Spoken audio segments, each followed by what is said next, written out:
દીવા તળે અંધારું આ કહેવત તો આપણે સાંભળી જ હશે। હવે આ કહેવતને સાર્થક કરતી એક ઘટના પણ જોઈ લો। આપની ટીવી સ્ક્રીન પર આપ જોઈ શકો છો ગંદકીથી ખદબદતો આ રસ્તો અને ગટરના ગંદા પાણી, દુર્ગંધથી પ્રજા ત્રાહિમામ છે। આ દ્રશ્યો કોઈ સ્લમ એરિયા કે પછી પછાત વિસ્તારના નહીં, પરંતુ મેટ્રો સિટી અમદાવાદના વટવામાં આવેલા આરોગ્ય કેન્દ્ર બહારના છે। વટવાના નાગરિકોને અર્બન હેલ્થ સેન્ટરમાં સારવાર માટે જવું હોય તો જાણે 7 સમંદર પાર કરવા પડે એટલી તકલીફોમાંથી પસાર થવું પડે છે। એએમસી સંચાલિત વટવા આરોગ્ય કેન્દ્રને આયુષ્માન મંદિર નામ આપવામાં આવ્યું છે, પરંતુ અહીં તો નર્કગારથી પણ ખરાબ હાલત છે। તો વટવા આરોગ્ય કેન્દ્ર બહાર ગટરો ઉભરાઈ રહી છે, પાણી દુર્ગંધ મારી રહ્યા છે, ગંદકી સાથે અરાજકતાનું સામ્રાજ્ય છે। હવે તમે જ વિચાર કરો કે જો આરોગ્ય કેન્દ્ર બહાર આવી હાલત હોય તો દર્દીઓ આરોગ્ય કેન્દ્રમાં આવીને સાજા થશે કે પછી બીમાર પડશે? નાગરિકોની ફરિયાદ છે કે એએમસી તેઓની સાથે ઓરમાનભર્યું વર્તન કરે છે, ઓરમાયું વર્તન કરવામાં આવી રહ્યું છે।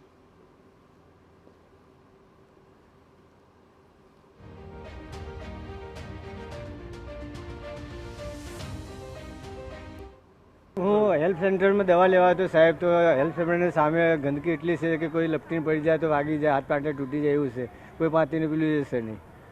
તમે શેની દવા લેવા આવ્યા હતા? ને અત્યારે તાવ અને શરદી ખાંસી ને એ છે, 4 મહિનામાં આ સ્થિતિ છે।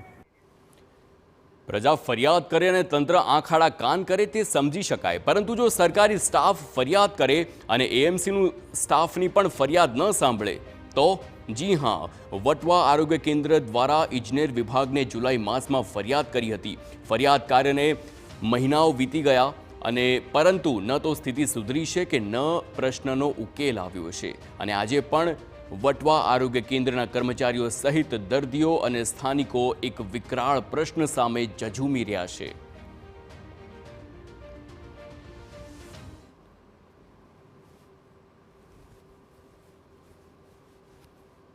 અમે છે ને 31/7 લેટર કર્યો છે અને વારંવાર મૌખિક પણ કહ્યું છે, તો પણ આ સોલ્વ થયું નથી હજુ સુધી। અને અહીંયા છે ને બેન પણ એક પેશન્ટ આવ્યા હતા, એ પણ આવવામાં પડી ગયા હતા અને બહુ તકલીફ છે। આ કેટલા લોકોને પડી જવાની ને આવવા જવામાં તકલીફ પડે? બહુ બધા છે। અમુક પેશન્ટો તો કહે પણ છે કે આવું તમે ક્યારે કરાવશો, એ બધું તો અમે પણ કહીએ જ છીએ આગળ। જો આરોગ્ય વિભાગની ફરિયાદ એએમસી ન સાંભળતું હોય તો વિચાર કરો કે સામાન્ય પ્રજાની ફરિયાદનું શું થશે? અહીં સવાલ એ સર્જાય છે કે કેમ ડ્રેનેજના પાણીની સમસ્યાનો ઉકેલ નથી આવી શક્યો? કેમ આરોગ્ય વિભાગની રજૂઆત એએમસીનું તંત્ર કાને નથી ધરતું? કેમ પ્રાથમિક સુવિધા આપવામાં એએમસી ઠાંગાઠૈયા કરી રહ્યું છે? શું આ વિસ્તારના લોકો કોર્પોરેશનનો વેરો નથી ભરતા? વેરાની પઠાણી ઉઘરાણી કરાય છે તો સુવિધા આપવામાં આનાકાની કેમ છે?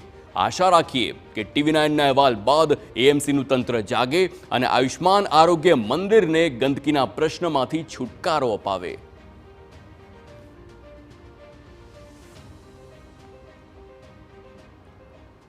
કોઈ વ્યક્તિ બીમાર પડે તો તે હોસ્પિટલ જતું હોય છે, પરંતુ હોસ્પિટલ જવા માટે જાણે કે અભિમન્યુના 7 કોઠા વીંધવા પડે તે પ્રકારના માર્ગમાંથી પસાર થઈ અને દર્દી તેમજ તેમના સગાએ અમદાવાદ મ્યુનિસિપલ કોર્પોરેશન દ્વારા બનાવવામાં આવેલા અર્બન હેલ્થ સેન્ટર વટવા ખાતેનું આ છે, ત્યાં જવું પડતું હોય છે।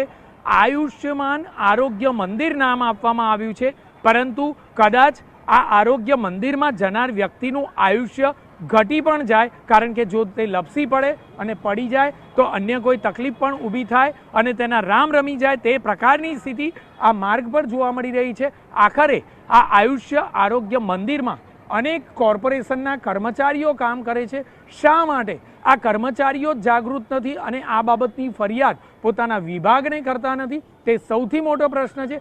કોર્પોરેશનની પ્રીમાઇસીસમાં, કોર્પોરેશનની આજુબાજુની જગ્યાઓ પર જો કોર્પોરેશનના કર્મચારીઓ જ આ બાબતે જાગૃત ન હોય, ફરિયાદ ન કરતા હોય, રોડ રસ્તા સારા કરવા માટે રજૂઆત ન કરતા હોય, તો આખરે કયા પ્રકારની કામગીરી, કયા પ્રકારના કર્મચારીઓ જાગૃત છે તે બાબત સૌથી મહત્વની છે।